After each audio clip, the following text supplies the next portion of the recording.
Pak Ketum, saya tuh waktu saya jadi wali kota, saya ngerasa ya biasa aja ketemu media gitu, doorstop. Kalau sekarang saya sangat membatasi. Karena saya hanya ingin matahari itu hanya Pak Prabowo. Saya ini mensupport, mendukung apa yang dilakukan Pak Prabowo. Yang ada itu visi misinya presiden, tidak ada visi misinya wakil presiden. Kan begitu. Jadi itulah yang sekarang saya lakukan, kata Mas Wapres, bahwa dia memberikan dukungan penuh lah. Memberikan makan kepada anak yang jumlahnya ratusan juta orang. Nggak gampang. Nggak gampang. Gitu loh, nggak gampang. Tapi bahwa niat baik Presiden Prabowo itu harus kita lihat ya. Bahwa dia merasa bahwa masa depan bangsa ini kan ada di anak-anak ini. Nah, Jadi pemerintah itu tuh sebenarnya nggak akan ngasih beracun. Nggak nggak mungkin lah. bakal lah. Kecuali Siapa yang kalau mau? misalkan ada orkestrasi.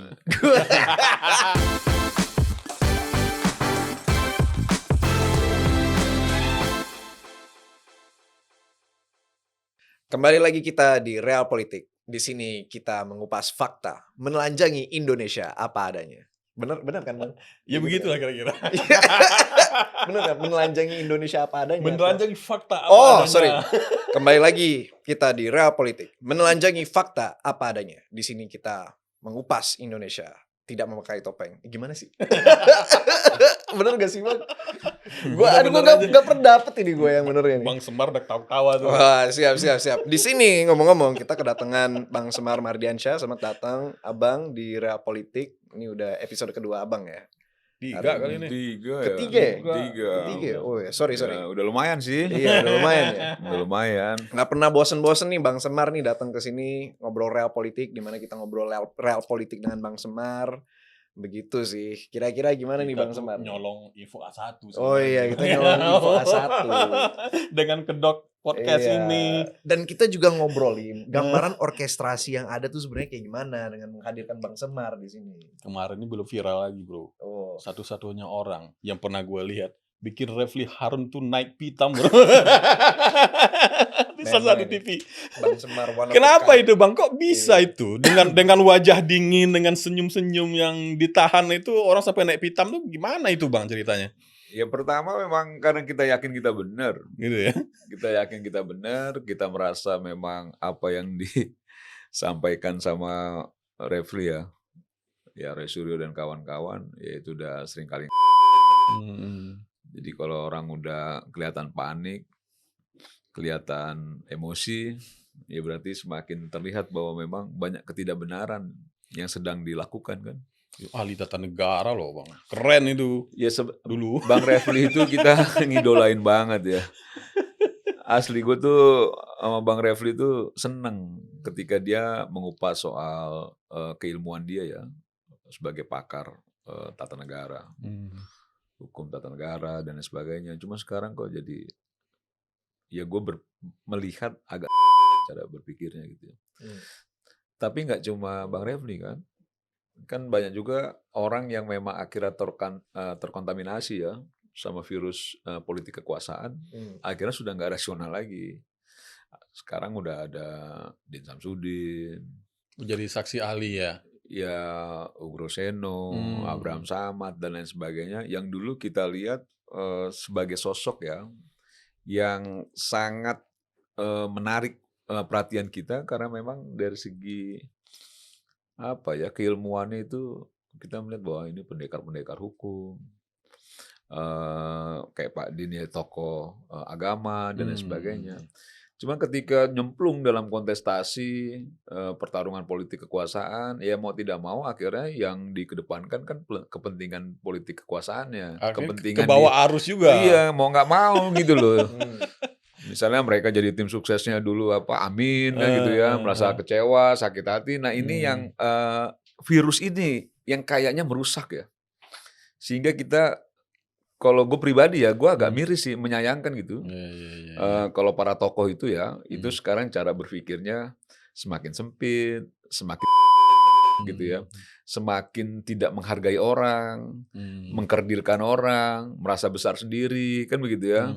Misalnya, Anda siapa? Anda ini gitu, terus merasa diri dia udah paling hebat sendiri gitu. Itu yang akhirnya ketokohan atau popularitas yang dibangun dari dulu gitu, ya hancur sudah gitu. Ya, ya, ya. Akhirnya orang melihatnya ya ini Kasihan sih. nggak beda jauh juga sama Hero Suryo kan gitu ya dan lain-lain gitu loh. Setiap orang bicara motong-motong gitu ya. Ya ini kan itu harusnya ada attitude ya. Sepanas apapun debat yang dilakukan, gue rasa dari segi caranya tetap harus dikedepankan sih. Betul. Adab itu tetap ada. Tetap adab. Jadi Ada. ya mau apapun lah ya gitu ya. Perdebatan itu ya menurut gue sih harus ada ruang-ruang yang perlu kita hargai juga sebagai bagian dari diskusi ya. Iya. Kalau nggak kasihan publik yang dengarnya. Iyalah. Gitu loh. Dan yang dipotong nggak jelas lagi. Makanya akhirnya keseleo-seleo. Misalnya mau bicara penelitian eksploratif, tiba-tiba replik kepreset eksploitatif, eksploitatif kan gitu loh. Nah ini kan ini sebenarnya agak tipis tuh hurufnya, tapi artinya jauhnya maknanya beda banget. Yang satu eksploratif gitu, yang satu eksploitatif kan gitu loh. Kok eksploitatif kan gitu loh. Nah, Tapi kali ini Bang, kita nggak akan bicara tentang kasus ijazah. Iyalah nggak lagi. usah lah. Capek kita. Iya, Buat kita udah selesai sebetulnya. Udah selesai di mana ending udah yang lain aja lah Ben. Apa kita mau Kita ngomong bahas nih? Pak Prabowo sekarang Bang. Boleh. Approval rate-nya itu berdasarkan survei indikator politik Indonesia 79,9%. Tinggi ya. Itu meningkat dari tahun 2025 Oktober itu 77 kalau nggak salah. Iya. Nah menariknya Bang, Iya. dari temuan survei itu, ternyata yang paling besar itu yang diterima masyarakat itu MBG sebetulnya. Iya. Kalau saya punya datanya ini, kalau di tahun 2025 Oktober itu Bang, itu ternyata hanya 55,7% yang sangat puas itu tahun 2025. Nah, sekarang Januari 2026, waktu 2 bulan 3 bulan setelah survei yang pertama itu sudah 72% yang sangat puas. Yang sangat puas. Gitu kan? Nah, menurut Abang gimana ini sebetulnya? Apakah memang ini kan banyak juga tuh yang intelektual mengatakan, itu hanya buang-buang duit aja. Bakal jadi maaf nih ya, bakal jadi kotoran aja itu, duit triliunan, ratusan triliunan itu gitu. Abang setuju nggak dengan itu? Atau itu hanya sebuah kepongahan dari orang-orang yang merasa sudah mapan, tapi menganggap memberi makan orang-orang anak-anak di pedalaman itu sebagai sesuatu yang mubazir? Abang setuju dengan itu? Ini kan barang baru ya. Hmm. Ini barang baru nih. Makan bergizi gratis yang baru kali pertama dilakukan ya, atau diinisiasi oleh Presiden. Dan sekarang Pak Prabowo menginisiasi sebagai program unggulannya di pemerintahan. Dan tentu ada saja kekurangannya, iya. Memberikan makan kepada anak yang jumlahnya ratusan juta orang. Nggak gampang. Nggak gampang. Gitu loh, nggak gampang. Tapi bahwa niat baik Presiden Prabowo itu harus kita lihat ya. Bahwa dia merasa bahwa masa depan bangsa ini kan ada di anak-anak ini. Jangankan kita mungkin Pak Prabowo juga merasa paling seusia Pak Prabowo secara normatifnya mungkin berapa tahun lagi. Para petinggi yang sekarang juga mungkin berapa tahun lagi secara manusiawi ya. Takdir Tuhan kan nggak bisa dilawan tuh. Tapi bahwa beliau ingin memberikan kontribusi real terhadap bangsa ini dengan membangun sumber daya manusia yang kelak itu bisa menjadi harapan ya buat bangsa ini ke depan. Kan itu yang harus kita support penuh sebagai bagian dari itikat baik. Ya kalau ada kekurangannya iyalah. Ini ngidupin orang satu RT aja pusing bro. Ngasih makan orang satu RT aja pusing. Berantem ada juga aja di grup WhatsApp-nya. Berantem, kok gua gak kebagian, yang lain kebagian kan gitu loh. Kok ini launya ini aja gitu loh.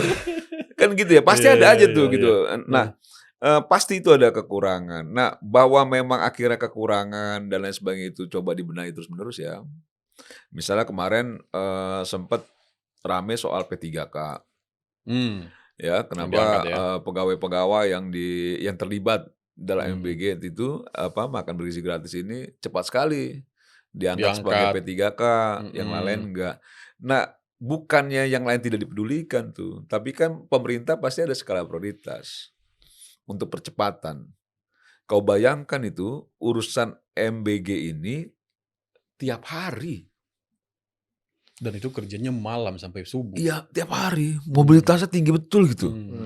Gitu loh.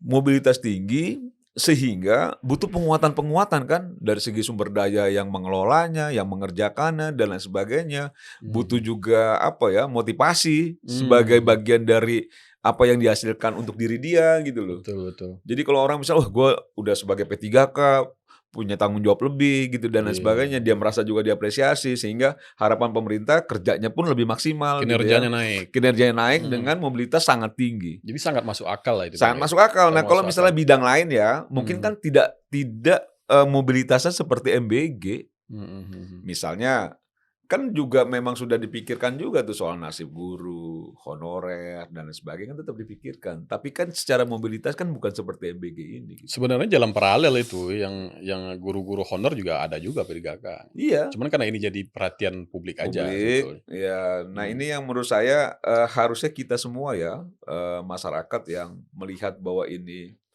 ada niat baik dari presiden, ya kita kasih kesempatan Mhm. dan kita dukung penuh gitu. Mmm. Karena kalau gue meyakini ya pada titik tertentu dia akan mencapai kesempurnaan tuh Iya program itu iya gitu. iya. Bahwa sekarang baru 1 tahun lebih dengan anggaran juga kan besar sekali ya, Besar besar. anggaran besar sekali yang tidak semua juga bisa terpantau. Kadang Mmm. pasti ada juga Mhm. kacaunya. Jadi kalau misalnya ini makanan basi ada kacaunya. Dulu aja gue pernah juga tuh bikin acara itu cuma nanganin 10.000 makanan aja. Nasi box itu sepuluh Mhm. ribu Mhm orang, mhm. ada aja yang basi Bro. Lah kita aja Karena kita kemarin bagi kan nggak mungkin tuh satu sumber kan. Wah iya. ini susah juga nih satu sumber kan Iya. gitu loh. Akhirnya dibagi, ada yang 2.000 kotak, ada yang 3.000, ada yang Iya. 5.000. Nah ternyata pas di lapangan pas hari H, ada aja yang Ada basi juga yang tuh. error ya. Ada yang basi tuh. Kita nggak tahu catering yang mana kan gitu loh Iya yang iya basi iya itu gitu. iya. Iya, Tapi iya. kan nggak semua. Nah, Mmm. maksud saya begini ya, pasti soal makanan pasti ada aja Mhm. soal-soal begitu Mhm. tuh.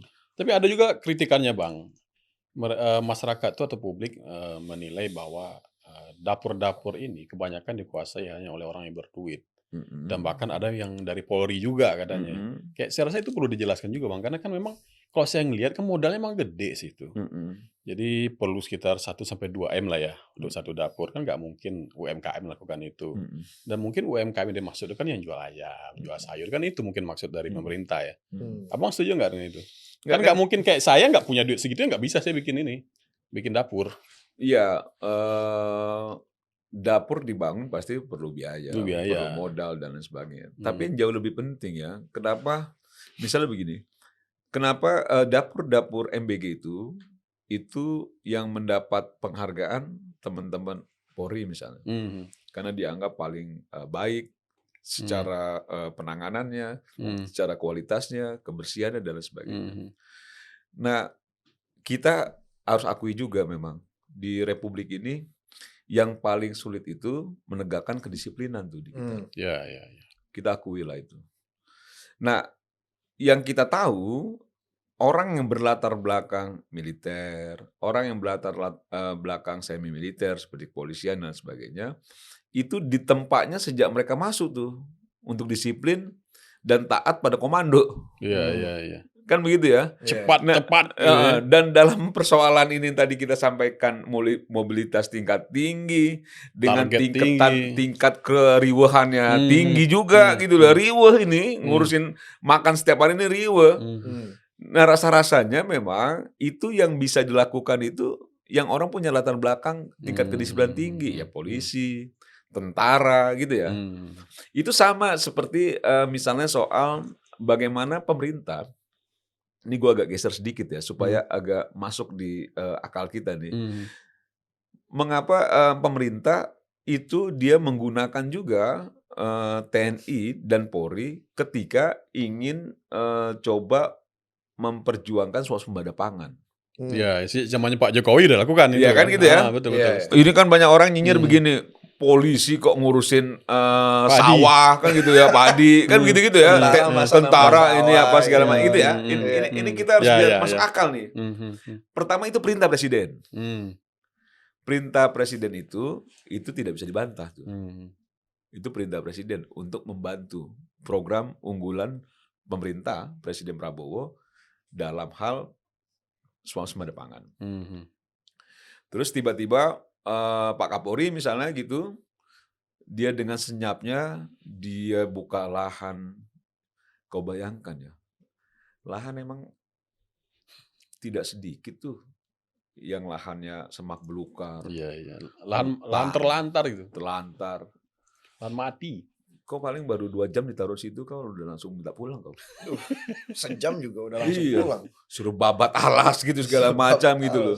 Dan Dan nggak mungkin teman-teman sipil ini disiplin untuk melakukan itu, Iya. karena memang latar belakang nggak itu. Tapi kalau tentara, polisi, babat lahan kan gitu loh. Orang suruh Siganetar, suruh serbu, perang aja mau apalagi ada kan lahan. gitu loh. Iya, Bu, perintah atasan ini kan Iya. gitu loh. harus diikuti. Dan secara fisik mereka punya kekuatan Iya, gitu loh, iya. punya kemampuan. Dia Hmm. buka lahan, dia tanam jagung, dia tanam ini segala macam dengan sekian ribu hektar misalnya gitu. So Sekian hasilnya hektar. tetap untuk rakyat. Hasil untuk rakyat. Hmm. Terus presiden diundang sama Pak Kapolri. Hmm. Pak Presiden mau izin Hmm. ini. Mungkin Pak Presiden juga, wih, diam-diam tiba-tiba sudah ada aja panen jagung sekian ribu hektar. Oh iya. Minta Paham, uang paham. enggak, Hmm. ganggu-ganggu enggak, apa segala macam, tiba-tiba sudah ada itu barang Hmm. yang itu menopang swasembada pangannya Hmm. Presiden Prabowo gitu loh, pemerintahan Presiden Prabowo. Gimana nggak sure, bro? Hmm. Iya. Gitu loh. Orang mampu melakukan sesuatu yang itu memberikan dukungan penuh terhadap program unggulan presiden kan gitu kan, dengan tidak juga merongrong. Hmm. Kadang kan orang juga mau bikin apa? Duitnya dari mana, bro? Hmm. Ini bagaimana ini ya? Ini kan enggak. Kalau Pak, kita lihat aja itu, kalau Pak Kapolri itu kan kayak agak senyap aja itu. Tiba-tiba presiden datang panen, Hmm. datang ke sini panen, kan gitu ya. Hmm. Ya sure lah. Iya, Gue iya, juga iya. kalau jadi presiden sure lah, bro. Artinya memang masuk akal semua Iya. kebijakan pemerintah dan muarahin tetap kepada kepentingan rakyat kan itu Bang. Iya ya? kan akhirnya kan rakyat juga yang Hmm. menikmati. Hmm. Akhirnya presiden menyampaikan dan mencanangkan bahwa kita sudah swasembada pangan. Hmm. Kan begitu loh. Iya. Yang itu kan memang nggak mudah dilakukan gitu Jadi, loh. apa yang Bang sampaikan itu juga sesuai dengan temuan survei indikatornya juga Bang. Apa itu? Jadi di survei Oktober 2025 itu Mm-mm. 55,7% kan sangat puas dengan Hmm. MBG, tapi hanya 61% yang ingin MBG dilanjutkan, Mm-mm. 34,1% dihentikan. Mm-mm. Tinggi lah 34,1 pengen dihentikan. Tinggi. Kenapa alasannya dihentikan? Mm. Itu alasan yang pertama itu yang terutama itu karena keracunan 33,4%. Iya. Terindikasi korupsi cuma 3,3%. Iya. Jadi alasan utamanya karena kasus keracunan yang Iya. banyak waktu itu. Iya. 33,4% minta dihentikan karena itu. Iya. Nah, di survei terakhir nih Januari 2026, nggak keluar lagi itu Bang, keracunan itu. Iya. Berarti kan ada perbaikan. Kan? Artinya ada perbaikan yang dilakukan pemerintah Iya. gitu kan. Jadi nggak lepas tangan juga ternyata pemerintah. Keracunan jauh berkurang. Kayak yang Abang sampaikan itu bahwa perbaikan terus-menerus dilakukan. Mungkin P3K itu mungkin udah berhasil tuh. Rasa bangganya bekerja mungkin sudah Iya, sama muncul orang akhirnya kan ada gini, perbaikan kan.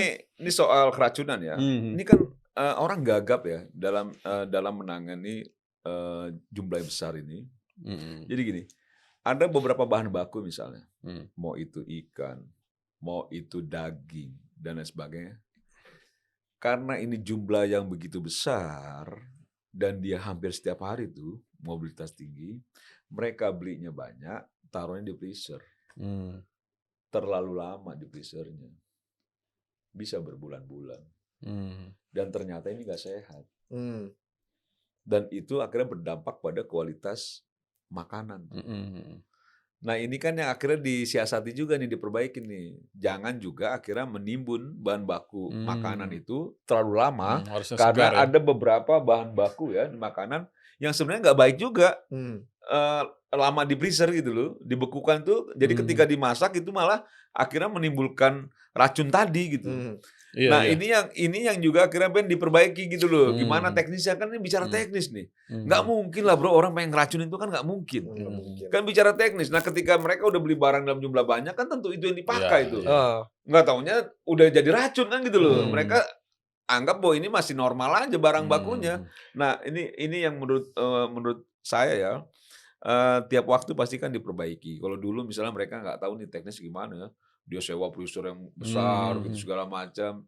Ya kalau misalnya cuma 1-2 hari mungkin kok. Kalau udah sampai 3-4 bulan itu barang di dalam, walaupun di freezer kan gitu ya. Ya itu kan nggak bagus. Dan memang sejak sekolah kita tahu kalau sesuatu kayak sayur terlama di freezer, ketika dikeluarkan ke suhu normal, dia akan membusuk. Dia membusuk berkali-kali lebih cepat lagi. Iya. Lebih cepat. Jadi Daripada jangan anggap bahwa dia normal akan seperti biasa tuh. nggak bisa dia Nggak bisa. berkali-kali lipat lebih cepat. Betul, Mungkin betul. itu baru diketahui di pengalaman di situ. Itu pengalaman di situ, soal teknis iya, itu. Nah, Jadi itu pemerintah itu tuh sebenarnya nggak akan ngasih beracun. Nggak nggak mungkin lah. bakal lah. Kecuali Siapa yang kalau mau? misalkan ada orkestrasi. Ini mau ditarik-tarik lagi ke Epstein, politik Epstein, gitu. Epstein. Kecuali kalau ada niat-niat orkestrasi. Itu imajinasi aja lah tuh. Imajinasi. Lah, kan gue kan makhluk politik Iya, emang kayak gitu. Zon politik kan memang gitu. Iya. Memelihara rasa skeptis. Iya kan? harus ada skeptisme. Ini ada temuan lagi yang lebih menarik lagi nih Bang. Ini agak mengkhawatirkan nih Bang. Di survei Januari 2026 itu keracunan sudah hilang, berganti dengan kurang atau tidak percayanya masyarakat bahwa dalam proses MBG itu tidak ada korupsi. Artinya masyarakat mencurigai ada indikasi korupsi di situ. Iya. Ini bahaya ini Bang. Ya, setiap apa ya? Setiap program yang dalam jumlah bombastis ya, tentu orang melihat khawatir ada kebocoran. Nah, kita tidak bisa menafikan itu bahwa ada ruang itu gitu ya. Selalu ada ruang. Orang kuota Selalu haji ada aja kabarnya ruang. ada kasus. Iya, kuota haji. Pokoknya selalu ada ruang. Selalu ada ruang itu. Jadi ketika misalnya masyarakat, wah jangan-jangan dikorupsi nih. Nggak apa-apa juga. Gitu. Itu kan bagian kontrol juga. Bagian Ben. pengawasan. Iya, Ya. bagian kontrol juga. Iya, Tapi iya. bahwa kita melihat pemerintah juga sudah banyak juga dia membuat rambu-rambu ya. Itu kan kalau nggak salah ya, walaupun gue nggak pernah sih ngurusin soal MBG ini ya secara teknis dan sebagainya, tapi seringkali juga ngobrol sama teman-teman gitu ya. Itu kan ada pengawasannya, jadi ada Yang ngawasin Polres, iya, Polsek, segala Bang. macam gitu ya. Belum lagi dari apa badan gizinya, dari badan gizi segala macam. Terutama soal alokasi anggarannya juga, anggarannya sekian gitu ya. Nah, ini yang menurut saya ya, itu kan upaya pemerintah untuk menutup kebocoran-kebocoran atau ruang yang bisa dikorupsi itu. Tapi bahwa misalnya masih ada gitu ya, ya itu juga nggak bisa dipungkiri juga tuh. Kan gitu ya, misalnya ada orang yang tilep-tilep sikit-sikit gitu ya, segala macam gitu ya. Mungkin masih ada ruang itu. Tapi bahwa memang secara kebijakan, secara perangkat dan lain sebagainya, pemerintah sudah coba untuk memaksimalkan ya, untuk tidak adanya terjadi korupsi, tidak terjadi pencurian-pencurian ya, uang negara. Nah, ini yang harusnya memang dibantu oleh masyarakat untuk membantu monitoringnya. Jadi kalau ada sesuatu yang janggal atau apa, laporin aja ke pemerintah gitu loh. Jangan juga akhirnya nggak percaya gitu loh. Tapi ya kalau lihat ini ya laporin aja gitu. Dan itu kayaknya sih gampang sih buat gampang, ngeceknya, karena kan kita tahu, mungkin saya salah, sekitar 15.000 kan biayanya, 3.000 buat operasional, 2.000 buat keuntungan, 10.000 buat bahan kan. Kan bisa dilihat tuh, semua orang tua pasti ngeliatin apa makan hari ini. Kalau nggak nyampe 10.000 kan ketahuan Bang. Akan sangat gampang kan buat ngawasinya ya. Lagi pula kan kita nggak bisa juga mencegah sebuah niat jahat. Kita tapi bisa menghukum sebuah tindakan gitu. Jadi agak susah juga kalau misalkan, wah ini gimana nih orang korupsi terus ya. Orang korupsi. Iya, dan manusia itu kan niat. nggak cuma 1-2 orang Nggak kan. satu- Nggak nggak mungkin 1-2 orang, juga kita tahan 1-2 orang sih gampang bro. Kalau banyak. Nah, ini yang menurut saya pemerintah masyarakat ya, harapannya sih nggak usah skeptis juga.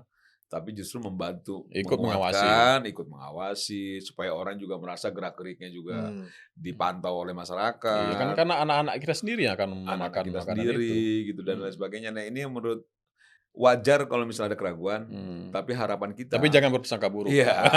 Jadi harapan kita ya mereka justru akhirnya mensupport juga program ini supaya anak-anaknya juga bisa terpenuhi. Kan itikat baik dari pemerintah. Masa kita nggak mau support?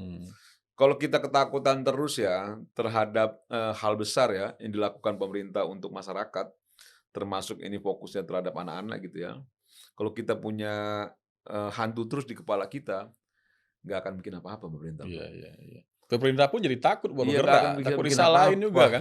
Kita nggak akan bisa bikin apa-apa. Tapi abang percaya ya MBG ini salah satu yang sangat diandalkan oleh Pak Prabowo. Bukan kalau sangat diandalkan itu bukan soal percaya, karena memang sudah dideklar sama presiden bahwa salah satunya program yang dia harapkan itu bisa dimaksimalkan kan MBG. Tapi bahwa saya meyakini, saya percaya apa yang dituju oleh presiden akan tercapai dengan sempurna pada titik tertentu, iya. Bahwa sekarang ini berproses ya, perbaikan-perbaikan terus, tapi pada titik tertentu saya meyakini itu. Iya. Soal MBG ini ada hasilnya ya. Kan nggak bisa juga sekarang kita ngeliat hasilnya sekarang. Iya. Panen itu kan setelah kita nanam benih, kita pupuk, kan gitu loh, baru kita dapat itu berapa tahun panen. setelah ini baru bisa dihitung. Kan nggak bisa tiba-tiba kita taruh benih besok yang bisa kita ambil itu hasilnya, kan nggak mungkin gitu loh. Oke Bang, kita geser lagi nih. Tapi sebelum kau geser, ini pasti mau ngomong politik kan ya? Pasti lah. Tambah politik sebagai sayur tambah garam Bang. Enggak, gua tutup aja soal kita pembicaraan kita MBG. Bahwa gue mau sampaikan begini soal MBG ya, sedikit aja.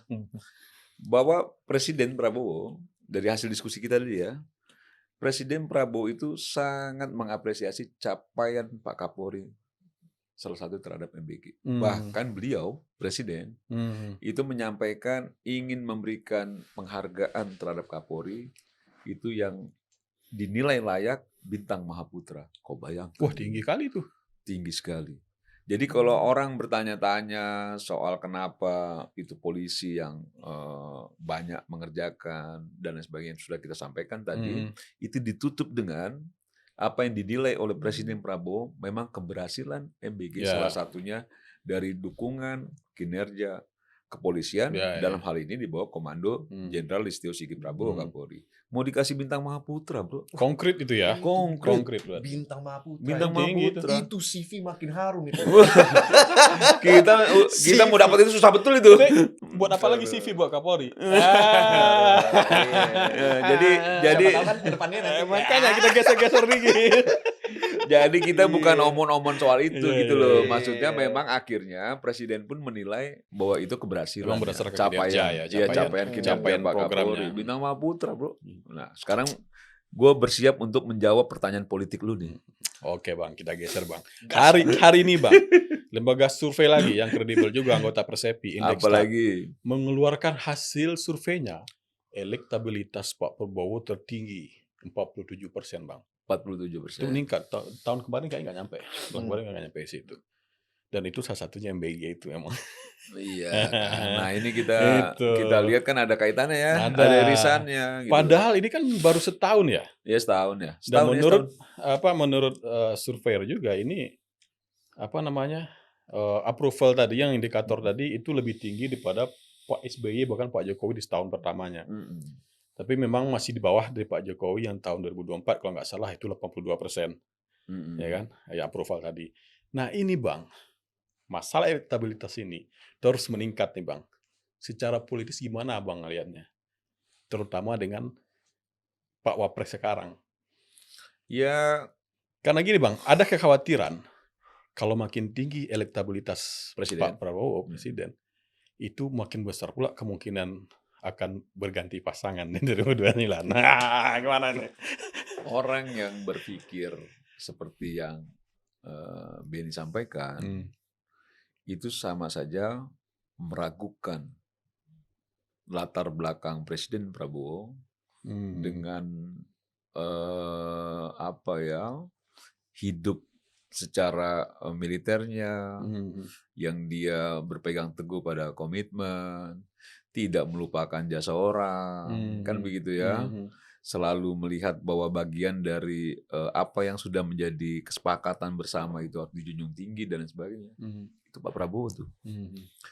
Jadi kalau misalnya orang mewacanakan itu, berarti meragukan soal integritas, meragukan soal nilai-nilai yang selama ini dianut sama Pak Prabowo. Jiwa kesatriaan Pak Prabowo. Jiwa kesatria.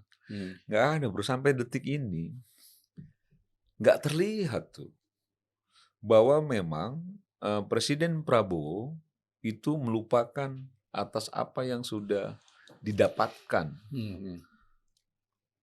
bantuan secara politik dari banyak pihak, termasuk dari Pak Jokowi. Bahkan Pak Jokowi sudah declare 2 periode. Artinya sekarang yang di dalam angka 47 itu dan approval rate yang tinggi itu ada juga pendukung-pendukung Mas Gibran di situ. Iya kan, ini banyak yang genit-genit. Gini ya. Ini kayak nggak mulai hati-hati nih kalau mau politik. Tadi kayaknya lebih. Bukan. Nanti pelan-pelan Gue keluarin nih, Bang. Oh iya. Iya, pelan-pelan gue keluarin nih, Bang. Jadi ini memang udah banyak yang genit-genit begini. Biasanya kita pemilihan presiden ya secara langsung itu 2 kali momentum. 2 kali momentum presiden ya, SBY dengan Pak Jokowi. Masing-masing 10 tahun. 20 tahun nih kita mulai. Awalnya dulu 2004 kan, kita mulai. Terakhir kemarin 2024, berarti 20 tahun. Dengan melahirkan 2 presiden, Pak SBY dan Pak Jokowi. 4 wapres. Ya, wapres 3. JK kan bolak-balik. Oh iya, 4. Iya betul. Iya kan? Orangnya 3 kan? Orangnya 3 kan bolak-balik. Nah, setiap di periode kedua, siapapun yang dipilih oleh incumbent itu terpilih tuh. Ya, ini pintu masuknya di situ dulu nih, logika kita ya. Misalnya waktu pertarungan 2004 dulu, Pak SBY memilih JK dengan komposisi Jawa, non Jawa, kan begitu ya, militer, sipil, gitu-gitulah. Seideal mungkin tuh, ya. Pasangan yang dicari formatnya seideal mungkin dan dia menang. Tapi 2009 periode kedua Pak SBY dia pilih Budiono tuh.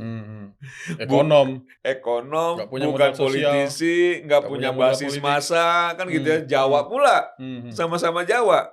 Rumusnya dari mana, bro? Kalau hitungan politik itu bisa menang, oke? Waduh, iya. Itu dulu ya. Iya. Dan itu menang sekali putaran. Itu kayaknya SB kalau misalkan disandingkan sama kucing tetap menang itu. Jangan kucing lah.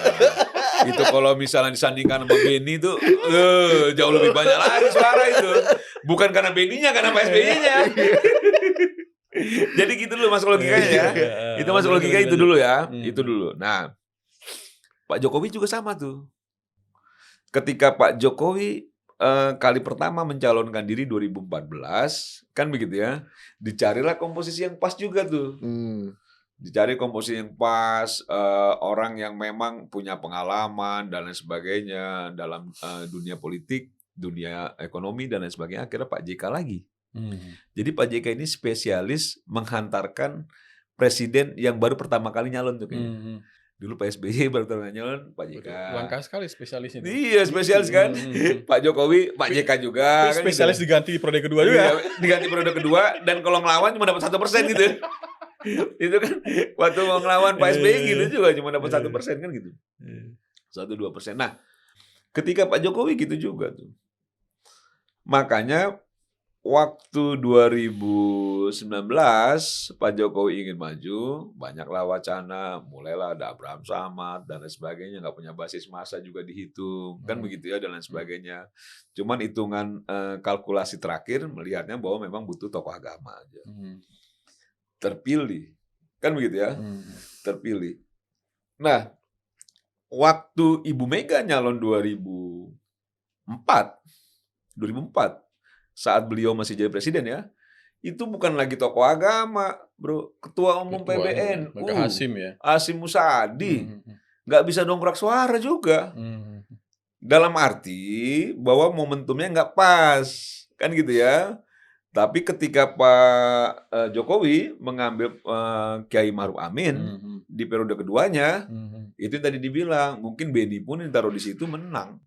Bukan karena Benny-nya. Bukan karena Benny-nya, karena Pak Jokowinya, kan gitu loh. Iya. Kalau 2009 karena Pak SBY-nya gitu loh. Iya. Nah itu ya, ini dasarnya itu dulu ya. Nah sekarang masuk kita ke Pak Prabowo. 2024. Pak Prabowo, dia waktu ingin mencalonkan diri jadi calon presiden, dia sampaikan kepada Presiden Jokowi yang dulu masih menjabat ya, saya tidak akan maju kecuali Bapak dukung saya. Itu sampai lebih dari 1 kali tuh ditanya sama Pak Jokowi, Pak Prabowo nanti akan maju lagi nggak? Sampai 5 kali kabarnya. 5 kali itu minta. Oh minta Mas Wapres, minta Mas Gibran untuk jadi cawapres. Tapi bahwa ditanya oleh Presiden Jokowi waktu itu, Pak Menhan ini jawabannya tetap sama. Saya nggak akan maju Pak, kecuali Bapak dukung. Kalau Bapak dukung saya maju. Nah itu kan sudah pada titik kesimpulan, Pak Prabowo merasa bahwa kalau dia mau memenangkan pertarungan, harus Pak Jokowi ada di belakang dia untuk membantu. Kan gitu ya. Hmm. Kejadian akhirnya bro, Hmm. Pak Jokowi betul-betul memberikan dukungan terhadap Pak Prabowo. Setelah sebelumnya sempat ngomong Dan rambut nggak putih. perlu kita melakukan debat tebal pun kita sudah melihat ada anaknya Pak Jokowi di situ. Iya. Sudah clear sudah. Iya. Nggak ada lagi perdebatan, pertanyaan Pak Jokowi kemana, Pak Jokowi Iya, kemana. masa anaknya Hmm. maju Ya, nggak anaknya di didukung situ, bapaknya? aduh. Iya, aduh. Bro, anak buah hati bro, kan gitu loh. Gini, Mamanya malah ngelawan. ini gue lagi podcast gini, anak gue telepon gue angkat bro, kan gitu. Gitu loh. Belahan jiwa kita itu, Guys, ya gitu loh. ampun. Belahan jiwa lah. Sama lah, bapak kita kan gitu juga. Hmm. Nah, ketika Pak Jokowi itu mengikhlaskan Mas Gibran untuk mendampingi Pak Prabowo, akhirnya semua para pendukung Pak Jokowi sudah tidak lagi banyak tanya. Hmm. Oh, Pak Jokowi memberikan dukungan terhadap Pak Sembena Prabowo. watokna semua ya. Iya. Muncullah 58,8% kan Rekor suara itu. tertinggi 96 juta. Iya. Muncullah itu menang. Oke, nah kita masuk lagi sekarang. Kenapa tadi gue bilang ini udah mulai ada banyak kenit-kenit? Hmm. Karena Zulhas ngerasa bahwa wah, gue sih nggak perlu capek-capek kalau Pak Prabowo pilih gue 2029 jadi wapres gue. Kan gitu loh. Ya kan begitu kan? Apalagi Zulhas kan merasa kesalip juga. Caimin udah jadi cawapres loh kemarin. Iya. Iya. Dia nggak jadi. Cawapresnya belum. Iya, Iya, cuma iya. wacana-wacana doang kan Iya. gitu loh. Nah kan mulai genit-genit karena kemarin waketumnya PAN udah mulai 2029 kita dukung Pak Prabowo, tapi wapres nanti dulu. Karena kami melihat ketum kami layak juga jadi cawapres kan gitu loh. Udah mulai genit-genit kan. Karena ngerasa bahwa modal kosongan juga jadi di barang kan gitu loh. Nah, orang berebut di situ. Nah, bahwa kembalinya akhirnya ke Pak Prabowo, kalau Pak Jokowi kan begini ya, ketika menyampaikan bahwa 2029 kita mendukung Prabowo Gibran 2 periode gitu. Itu kan menegaskan komitmen aja bahwa Mas Gibran tidak akan genit-genit. Ya, ya. Gitu loh. 2029 patuh pada Pak Prabowo, ikut Pak Prabowo. Nggak ada manuver yang aneh-aneh. Nggak ada manuver yang manuver yang aneh-aneh. aneh-aneh. Nggak mau bikin perahu tandingan kan gitu Iya. ya, untuk melawan Pak Prabowo itu sebenarnya. Iya, ini Prabowo Gibran 2029 bukan Iya, Gibran 2029. iya, gitu loh. Jadi Dengan kondisi yang seperti itu yang Bang Semar sampaikan, artinya tidak ada alasan sama sekali yang bisa membuat Pak Prabowo berpaling daripada Gibran. Mas Gibran. harusnya tidak ya. Pertama, kekuatan suaranya masih sangat signifikan. Secara elektabilitas tetap Secara signifikan. elektabilitas tetap oke, secara pengaruh tetap oke. Kan begini ya. Kita kan tidak bisa melepas Mas Gibran itu dari Pak Jokowi. Ini kan udah kayak dua sisi mata uang nih. Gitu loh. Mereka nyatu ini. Walaupun dengan dunia yang berbeda ya. Yang satu anaknya, yang satu bapaknya, yang satu masih muda kan gitu ya. Tapi kan mereka menyatu nih. Makanya nggak bisa dilepas tuh antara kekuatan suaranya Mas Gibran dan Pak Jokowi. Itu bagian dari kesatuan. Ya, faktor Mas Wapresnya juga beda nih. Mungkin kalau saya lihat dari sisi pandang lain, dari sisi Pak JK tadi. SBY JK, Jokowi JK. Kenapa kok JK yang diganti semua di 2 periode itu? Ada faktor Pak JK-nya. Ya, genit-genit. 2 matahari. Iya. Dari. Iya kan? Ya. Membuat tidak nyaman. Ya, ya mungkin juga Di itu. periode kedua harus diganti. Setuju juga. Kalau bedanya sekarang Mas Wapres nggak begitu kan? Iya. Waduh. Mas Wapres itu, Ben nih, gue kasih tahu ya. Itu kalau mau ke daerah aja, koordinasi dia. Saya juga lihat videonya Bang. Jadi kalau ngomong itu di daerah nggak ngomong program saya atau saya begini, tapi Program Bapak belum ada kan? Presiden. Program Bapak Presiden, Pak Presiden menyampaikan Iya. begini. Iya. Dia sangat santun, Nggak ojo kemajon. nggak kemajon, Kan nggak nggak kemajon. Ojo kemajon Ojo dia. kemajon ya. Ojo Kalau kemajon. Nah, kan kayak di sini deh, gue pernah ngomong juga, Ben. Hmm. Itu Mas Wapres ya, Mas Gibran itu dari 11 yang diakomodir staf khusus wakil presiden, Hanya 2 ya? undang-undangnya, yang Pak Maruf Amin pakai 8, Mas Wapres pakai 3 doang. Oh 3. Ya, termasuk Lisa, Berarti ada lowongan bro? termasuk Tina Talisa ya. Ya. Tina Talisa ya. Termasuk Tina Talisa. Nah, ini gue mau sampaikan begini. Tadi ada sambungannya sama yang kau sampaikan tuh. Nah, Mas Wapres pakai 3 staf khusus, tidak ada staf khusus bidang komunikasi yang merangkap juru bicara tuh. Sama aja kayak Pak Jokowi. Iya, Kalau nggak kayak gitu. dalam arti dia nggak mau terlalu laju tuh. Dia nggak mau eksis di media, di publik. Seringkali nanti juru bicara yang bicara tentang Mas Wapres Nggak ada nggak ya? mau. Bahkan Tina Talisa pun yang backgroundnya jurnalis ditaruhnya bukan staf khusus bidang media. Berarti kan memang dia menjaga betul Menjaga jarak. perasaannya Pak Presiden gitu, bahwa dia adalah pembantu Presiden. Dialah yang mensupport apa yang dilakukan Pak Presiden dalam bentuk apapun, program kerjanya dan lain sebagainya, dan tidak perlu dia menonjolkan diri gitu.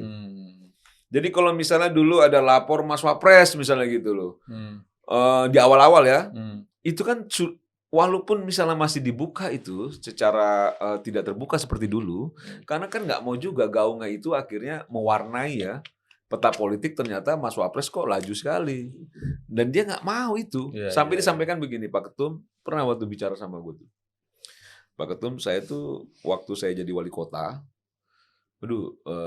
saya ngerasa ya biasa aja ketemu media gitu, doorstop. Kalau sekarang saya sangat membatasi, karena saya hanya ingin matahari itu hanya Pak Prabowo. Saya ini mensupport, mendukung apa yang dilakukan Pak Prabowo. Yang ada itu visi misinya Presiden, tidak ada visi misinya Wakil Presiden. Kan begitu. Jadi itulah yang sekarang saya lakukan, kata Mas Wapres, bahwa dia memberikan dukungan penuh lah. Makanya kalau tadi kata Benny ke setiap daerah, dia bicara soal program Presiden, Bapak Presiden gitu ya, yang disebut selalu Bapak Presiden, karena dia menempatkan diri dengan sangat baik. Gitu loh. Nah ini yang lagi mau diganggu-ganggu kan gitu loh. Nah kalau misalnya tadi Benny bilang JK dulu genit-genit, ya orang juga banyak yang tahu. Lajunya terlalu laju ini barang kan gitu loh. Yang akhirnya membuat presidennya juga gerah juga kan gitu loh. Nggak nyaman juga. Ya kalau ini mau pergi keluar kota aja konfirmasi bro, boleh nggak? Misalnya Mas Wapres ke sana. Secara psikologis bagaimana? Kan begitu loh. Lanjut. Kalau misalnya nggak usah dulu, nggak usah. Coba kau bayangkan bagaimana dia menempatkan dirinya nggak begitu baik tuh Mas Wapres. Jadi seharusnya tidak ada alasan ya buat Presiden Prabowo tidak meminta lagi Mas Gibran sebagai cawapresnya di 2029. Dari sisi personal nggak ada masalah, dari sisi elektabilitas masih kuat, ya kan? Dari sisi ambisi politik bisa menahan. Bisa tahu bisa lihat arah angin kemana. Iya, gitu lihat kan. arah angin. Ini enggak dari Bang Simbar enggak ngelihat ada arah-arah ke situ ya. Nggak ada tuh. Nah, ini ada skenario lain, Bang. Kalau misalnya dari situ aman, ada wacana bahwa kita tahu bahwa siapapun wakil presiden di 2029 itu nanti ada selangkah lagi menjadi presiden kan. Dan itu kan jadi incaran semua orang itu. Dan bahkan mungkin ya, ini sebagai analisis saja. Gerindra menginginkan wakil presiden itu dari Gerindra juga, Pak Sugiono misalnya. Nah, mungkin kalau elektabilitas Pak Prabowo udah tinggi, sehingga kalau dipasangkan dengan Benny pun akan jadi, bukan karena Benny, tapi karena Pak Prabowo-nya, sama dengan kasus presiden sebelumnya. Apakah itu mungkin, Bang? Karena apa? Karena ada risikonya. Ketika itu terjadi, tentu saja Mas Gibran bisa saja berada di luar kan. Nah itu kan sebuah pertaruhan politik juga. Kira-kira ada nggak mungkin Pak Prabowo akan mengambil langkah se-ekstrem itu? Dalam politik itu kan seni mengelola segala kemungkinan untuk politik. Jadi kalaupun ditanya mungkin, semua ada kemungkinannya. Tapi kalau ditanya soal kalkulasi berat. Berat ya. Beratnya begini ya, ini gue coba untuk membangun secara objektivitas nih, bukan subjektivitas. Kalau dilihat dari latar belakang presiden yang lalu, itu kan bisa dikatakan orang yang memang dilihat background-nya bukan orang politik. Budiono. Wapres maksudnya. Wapresnya. Maruf Amin dulu kiai lah itu. MUI dia. Jadi kalau misalnya tadi disebut teman-teman Gerindra coba untuk memasang orangnya untuk di 2029, mungkin, tapi berat. Pertama beratnya nih ya, tentu partai politik lainnya tidak akan happy tuh. Koalisi besar ini, iya ya, situ semua ini. Tidak akan happy. Jangan-jangan bisa jadi musuh bersama secara politik gitu ya. Kan gitu ya secara politik. Betul, karena dianggap eksklusif. Buat apa kita di sini kalau nggak kebagian? Kita kan gitu loh. Ini kan sama kayak waktu Mas Gibran disandingkan sama Pak Prabowo. ternyata voting kan, Bro. Sebelumnya kan dikasih nama-nama yang lain nggak ada yang Iya, mau. voting loh, ternyata nggak gampang juga Hmm. mutusin di koalisi itu. Hmm. Masing-masing komandante ini, Bro, ngerasa punya pasukan, ngerasa punya Iyalah. kuasa. Betul. Gitu loh. Mereka juga ngerasa punya power juga untuk melakukan perlawanan kan, voting. Nah, ketika itu dipaksa, kader Gerindra juga, Bisa bubar sih, Bang. ya berat. Berat Oke, banget. misalnya pertarungan, tetap diambil resiko itu misalnya, bertarung untuk melawan partai politik yang lain gitu ya. Walaupun tiba-tiba partai politik yang lain karena dianggap ini incumbent, agak berat ngelawannya berkoalisi. Berkoalisi juga. Jadi musuh bersama kan gitu loh. Iya. Jadi musuh bersama. Nah, ini kan juga nggak mudah juga nih ngatasinnya. Itu satu. Yang kedua, hal yang paling mendasar itu, tadi kalau yang disebut misalnya Sugiono, Sekjen Gerindra sekarang ya, yang kita tahu sangat dekat dengan Presiden Prabowo gitu, itu didorong, bukannya kita melihat bahwa dia tidak punya kapasitas, tapi secara politik dalam kontestasi tingkat tinggi seperti Pilpres, belum pada masuk leveling itu. Belum sampai makomnya berarti. Belum masuk. Gitu loh, belum masuk. Politik itu Menteri loh, Bang, Menlu. Iya. Triumvirat loh, Bang, itu, Bang. Menlu. Iya, Triumvirat, Bang. Nomenklatur yang tidak bisa dihilangkan. betul. Tapi kalau kotanya ke pelosok daerah, masih banyak yang nggak tahu Sugiono. Iya, itu pasti. Setuju kalau itu. Berarti Elektabilitas juga belum ya, muncul. popularitas, elektabilitas, dan lain sebagainya. Itu pengaruh. Karena dalam politik itu juga ada rumusan tuh, Bro. Misalnya begini. Orang bicara Erick Thohir, leveling lu ya paling mentok Wapres, Cawapres. Sandiaga Uno, paling mentok Cawapres. Kan begitu loh. Iya. Orang tuh ada levelingnya tuh di politik untuk menilai orang tuh. Dulu ada Ridwan Kamil lah segala macam. Nah, levelingnya itu tuh. Misalnya orang bicara soal Mbak Puan, oh masih Wapres ini. Susah ngedongkraknya. Kan begitu loh. Dari segi elektabilitas dan lain sebagainya gitu ya. Nah, yang masuk dalam leveling RI1 misalnya ada Anies, waktu itu kan ada Ganjar, kan gitu ya. Pramono mungkin ya. Nah, ini yang sebenarnya dalam proses politik itu akan terlihat tuh nanti. Gitu ya. Pram belum terlihat sekarang. Belum ya? Kan begitu ya. KDM ketika dia didorong jadi capres ya, anjlok. Didorong jadi cawapres naik tinggi. Berarti levelingnya dia masih cawapres gitu loh. Nah, ini politik nih. Jadi tidak selalu orang yang populer dan diminati banyak masyarakat itu masuk level RI1. Bisa jadi memang masyarakat melihatnya ya dia RI2. Gue suka tapi dia RI2.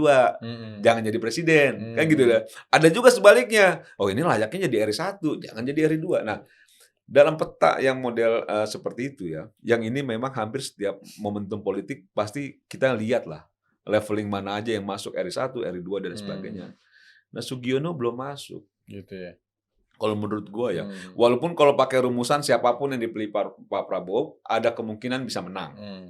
Kalau kita pakai rumusan yang lalu. Tapi kalau kita tarik lagi, situasinya kan berbeda sama yang lalu. Latar belakang cawapresnya dan lain sebagainya gitu. Nah, kalau menang, jadi cawapres misalnya, apakah memang beliau, Sugiono, mampu 2034 nanti. untuk meng-create untuk meng-create gitu ya, tongkat estafet dengan begitu banyak guncangan pasti. Kayak gitu ya, perlawanan dan lain sebagainya, dan dia akan tarung terlalu tinggi 2034. Nah, resikonya menurut betul. Gitu ya. Nah, ini soal-soal yang sebenarnya mungkin tapi berat. Gitu ya kalau secara kalkulasi. Apalagi kalau politik. nanti misalnya Mas Gibran memutuskan di posisi yang berbeda. Berat lagi. Makin berat lagi tuh. Makin berat lagi karena biar bagaimanapun Mas Gibran posisinya sekarang wapres. Yang punya jangkauan, punya panggung yang jauh lebih luas kan? Gitu loh dibanding Sugiono gitu. Betul. Nah, ini soal-soal yang menurut saya ya memang patut juga dicermati. Tapi memang kalau misalnya ditanya soal komitmennya Pak Jokowi, komitmennya Mas Wapres gitu ya, Mas Gibran. Ya mereka berharap memang koalisi ini ya, kedekatan Pak Prabowo dan Pak Jokowi terus terbangun, kan gitu ya. Hubungan baik ini tetap terjaga, sehingga 2029 mereka tetap berpasangan, kan gitu ya. Dan nggak ada tuh genit-genitnya Mas Gibran tuh. Dan sekarang pun kalau misalnya orang coba untuk membangun narasi ya, seolah-olah Mas Gibran ingin buru-buru lah jadi presiden. Aduh bro, Nggak kelihatan sih ya. kayak di sini juga nih gue pernah ngomong. Gue sering ngomong loh di real politik ini, soal-soal yang agak sensitif ini. Emang itu masuk kita bang. Nggak, maksudnya Digali begini. lagi aja bang, ada bang Emang baru harus bang. itu yang dikeluarin bang di sini. Bukan, maksudnya begini loh. Bagaimana mungkin orang politik ada peluang dia bisa menikmati kekuasaan jauh lebih lama, dia ingin persingkat. Ya. Iya bener. Bagaimana mungkin Iya. gitu loh orang politik, gitu loh. Nggak. Mungkin juga Pak Jokowi berpikir, tahu gini gue jadi gubernur DKI dulu aja 10 tahun, kan gitu loh. Iya. Kalau cepat pensiunnya. Iya, kalau cepat. Nah, orang politik bro, Iya. orang politik itu hasrat itu tetap hidup. Iya ada proses. Ada proses. Iya. Lah Mas Wapres 38 tahun. Oh. Terus kalau dia sekarang buru-buru, terus orang mulai coba miring-miring ya, bangun wacana sesat itu. Ini mau ada kudeta lah, mau segala cara lah, mau potong Pak Prabowo tengah jalan lah, supaya jadi presiden.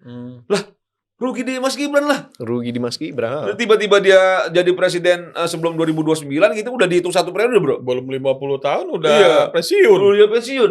Masa mau jadi sekjen PBB? Tersiksa bro. Itu cukup Anies aja lah. Iya Ya kan, cukup hari saya. kan FIFA bilang yang paling layak kan Anies emang. Ini bedanya bro, kalau menggali ilmu dari akademisi dengan orang lapangan, aktivis.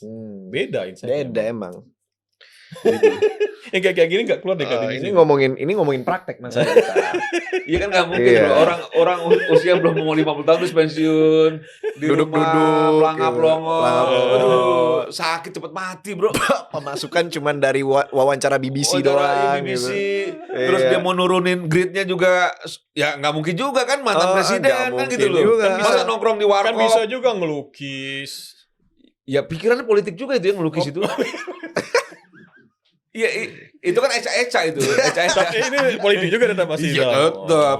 Kan gini bro, kan sambil ngelukis gitu, kiri kanan Pak, itu konstelasi politik sekarang begini, gini. Ya, ditindaklanjuti aja. Tetap ngelukis. Oh gitu. Jadi casingnya ngelukis itu. Tapi kebijakan politik tetap dipegang bro. Oh gitu. Kalau memang kalau memang Pepo ya. kalau memang ANSI ya itu memang ingin mendeklar sebagai seniman, sebagai pelukis, ya mundurlah jadi majelis tinggi gitu.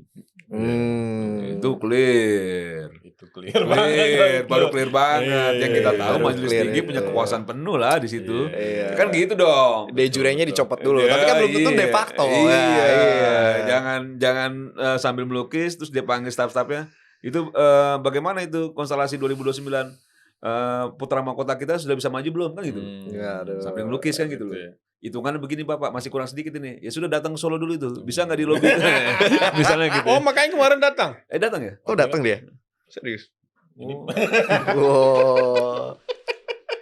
Ternyata tidak boleh dibuka di sini. Berat ini katanya. Oh, datang ya? Ya jadi ya itulah politik gitu loh. Itulah Makanya politik, kalau ya. ditanya Mas Gibran mau cepat-cepat berkuasa ya kacau. Iya. Cara berpikirnya kacau. Gue Iya. juga sebagai aktivis, sebagai orang politik yang nggak pengen buru-buru lah. Iya. Nggak memikirkan sustainability kalau kayak gitu. Nah ini Heeh. usia gue 50 nih sekarang. Iya. Masih begini. Terus masih Wapres kalau pensiun kayak gue kayak gini. Pewot cepet tuh. Aduh, di rumah pelongo gitu. Aduh, kemana gue nih? Kan Iya. gitu loh.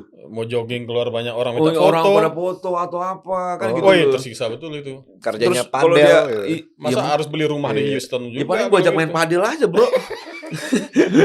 Kerjanya udah padel. Iya gitu Iya. loh. Makanya itu Iya, menurut gue udah gak itu masuk. make sense sih bang, sangat make sense. Tapi- Sangat make sense. Kalau misalnya masanya di Indonesia nggak ada batasan mau berkuasa berapa kali periode gitu. Tapi gue yakin sih banyak orang yang muda nih yang bisa sampai sana. Kalau misalkan nggak ada batasan, digas terus kayak Mahathir. Udah, Gitu. kayak si Jinping udah. Iya. Sekarang ini ya kaitannya soal bagaimana orang politik itu rasa-rasa tersiksa ya. Kalau dia masih dalam usia-usia yang produktif tapi sudah pensiun. Kan kita dengar dulu kan waktu Pak Prabowo setelah dilantik ada wacana ingin semua mantan presiden itu jadi masuk di One Team Press, jadi penasehat presiden. Akhirnya nggak terrealisasi, pada nolak. Terus sekarang gencar lagi wacana, bukan mantan presiden, Pak Jokowi diwacanakan masuk jadi One Team Press. Pak Jokowi doang. Pak Jokowi, ketua One Team Press. Kenapa bukan yang lain juga? Kalau yang lain begini ya, hitungan gue ya. Yang satu mungkin kan karena memang sudah mendeklar jadi seniman.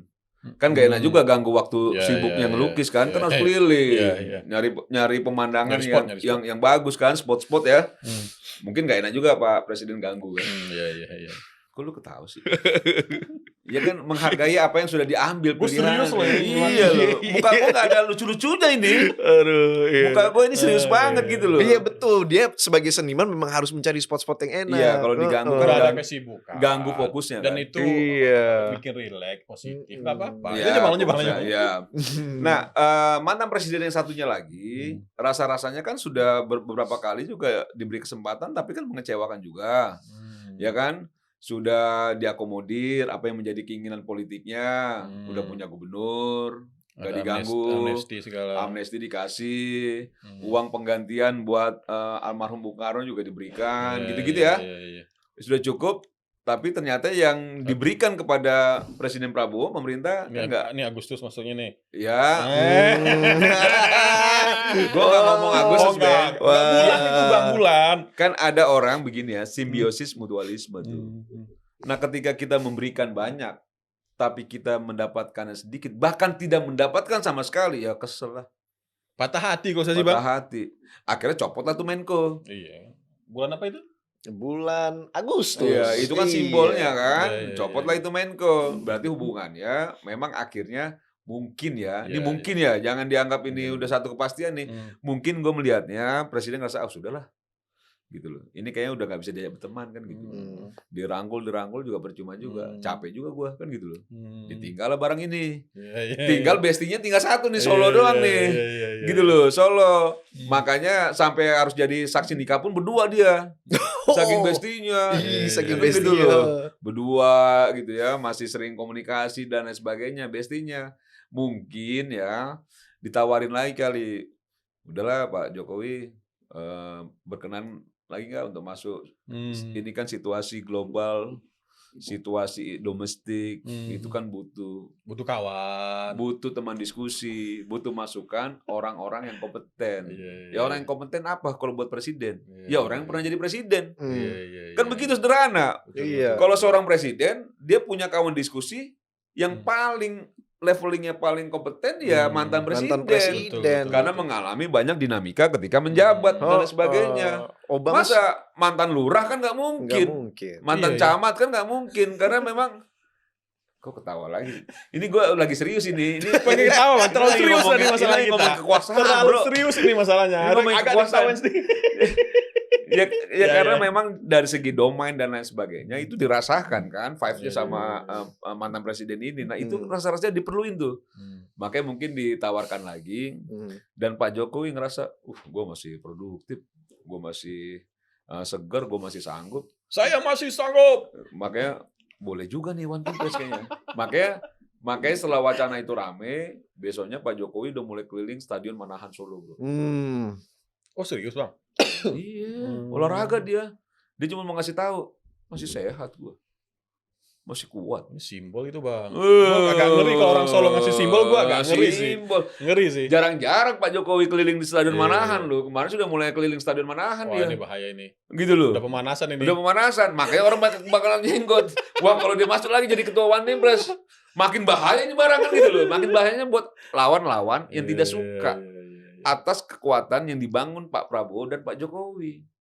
Tapi secara kemanfaatan buat Presiden Prabowo maupun kepada Republik ya, termasuk pada masyarakat, terhadap rakyat.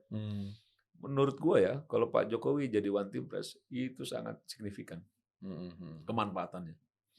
Karena kita menghadapi begitu banyak persoalan. Kan begitu ya. Yang mau tidak mau, kita harus akui juga. Presiden Prabowo kan menduduki jabatan politik ya. Sipil itu baru langsung jadi presiden. Iya ya. Eksekutif. Betul. Kalau Pak Jokowi kan dari wali kota, bro. Gubernur, presiden. Kurang ilmu apa? Dia tahu tuh otaknya wali kota.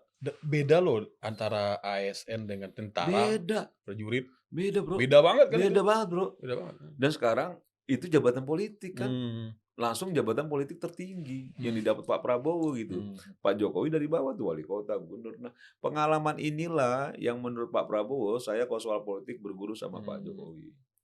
Yang gua rasa kalau di One Team Press itu pasti kan Pak Jokowi mau tidak mau kan memberikan masukan. Karena aturannya begitu, Bro. Anggota One Team Press diminta atau tidak diminta presiden harus memberikan masukan. Gitu loh. Nah, masukan ini mau dipakai atau tidak terserah haknya presiden. Bahwa dia punya kewajiban untuk memberikan masukan aja terhadap berbagai program, terhadap berbagai apa, itu yang terus harus dilakukan sama One Team Press. Nah, ketika dia ada di situ kan sudah tidak lagi ada misalnya orang bicara soal cawe-cawe karena memang kedudukannya secara konstitusi dia harus melakukan itu, memberikan pendapat, masukan terhadap presiden. Dan dia pun nggak punya keraguan kan? Karena diberikan kewenangan itu, diberikan kewajiban malah gitu untuk melakukan itu. Nggak sungkan-sungkan lagi. Nggak sungkan lagi, nggak perlu tanya lagi ini gimana, nggak perlu itu lagi kan? Dia berikan masukan. Nah ini kan penting buat presiden, buat pemerintah. Sekarang ini kita menghadapi situasi global yang nggak mudah, Bro. Daripada sendiri lebih baik berdua lah memang. Lebih baik berdua. Iya. Makanya kau cepat-cepat berdua, jangan kau sendiri terus. Iya. Ini kau jomblo terus kuliah. Ini udah beda lagi nih. Ini Oke, udah Bro. beda masalah ini. Kok jadi masalah jomblo? Emang begini, Bro. Baru emang Iya. kayak gitu ya. Hidup itu harus selalu mempunyai jodoh Iya. gitu. Masa negara dengan masa percintaan itu mirip-mirip lah. Makanya politikus-politikus itu jago dalam masa percintaan juga, Wah, Bang. jangan masuk ke situ, Bo. Nah, ada satu bacaan soal asmara ya, Iya. bisa kita masukkan dalam politik. Ini gue berbagi pengalaman aja. Gue nggak tahu pengalaman Benny ya.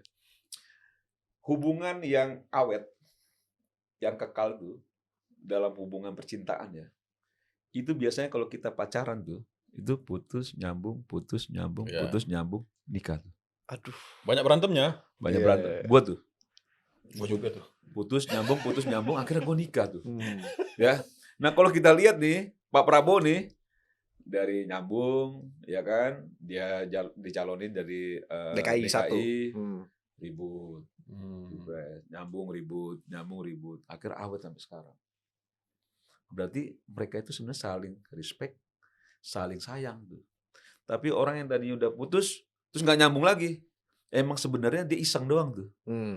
Sebenarnya emang nggak cinta sama lu tuh. Sebenarnya dia nggak sayang sama lu. Jadi ketika lepas dia nggak akan juga berpikir balik. Tapi kalau orang betul-betul punya kekuatan rasa sayang yang kuat sekali, lepas berpikir untuk balik. Pak Prabowo sama Pak Jokowi itu begitu tuh gue lihat hubungannya. Sehingga agak sulit orang yang bisa merontokkan ya hubungan baik ini karena memang dasarnya itu saling respect, saling hormat, saling sayang gitu ya, dalam arti bahwa mereka saling bisa mendukung lah apa yang dilakukan. Sehingga Pak Jokowi pun ketika ada konsekuensi ya, dia harus berpisah jalan dengan PDIP, dengan Ibu Mega. Itu kan sesuatu yang mahal dia bayar untuk memperjuangkan rasa cinta sayang dia sama Pak Prabowo. Masih lu raguin juga? Berarti Anissa Ahy bisa nyambung juga tuh. Iya. Kemarin lagi cita-cintanya ditinggalin. Nah, kita lihat aja nanti 2029. Autorinya begitu. Ini bisa sampai pagi kita diskusi mulai lagi nyinggung Anies AHY. Lagi Udah cita-cintanya itu Bang ditinggalin. Udah agak Gimana? gatel juga gua. Sampai nulis surat. Itu. Aduh. Surat cinta ya? Iya, surat cinta itu. Wah bisa nyambung juga itu. Itu Itu. good news apa bad news? Silakan pemirsa Nes Iya. terjemahkan sendiri. Iya. Gimana Bro? Ya, begitulah. Jadi kita mendapatkan banyak sekali wisdom dari Abang kita. abang kita di lapangan yang terhormat Bang Semar gitu. Terima kasih udah datang ke Real Politik, udah mencurahkan kita Ya, tentang seneng lah, gue selalu senang lah kalau ada di sini. iya, thank you Bang, udah seneng masalah MBG, terus udah gitu masalah elektabilitas 2029 gitu. Intinya kita udah One Team dapat nih Press, semua nih. One What Team Team Press. Press. Terakhir masalah Anies AHY. perjodohan. Iya, Anies AHY itu. Akhirnya kita mau bikin forum baru lagi nih kan gitu loh. Iya. Mau bahas itu nantilah, jangan lah. Nanti lah ya. Nanti Iya, lah. nanti Jadi lah. Baru percintaan nanti Iya. lah. Dan nggak terlalu penting juga kayaknya. Anjay. Jadi teman-teman Real Politik, kalau misalkan jadi politikus, jangan lupa ini ada satu pelajaran yang sangat berharga menurut gua. Kalau kalian putus nyambung terus sama satu orang ini, keep-lah dia sampai masa depan. Dia yang akan membantu lo mendapatkan apa yang lo mau. Percaya sama gua. Jadi begitu ya. Tapi jangan baper ya. Iya. Kita bercanda aja. Kita bercanda aja. Jadi terima kasih sekali lagi Bang Kasih, Bang. Semar Thank you, udah datang bro. ke Real Politik dan Thank you. kita akan bertemu lagi di episode berikutnya of Real Politik. Bye bye. Sampai ketemu.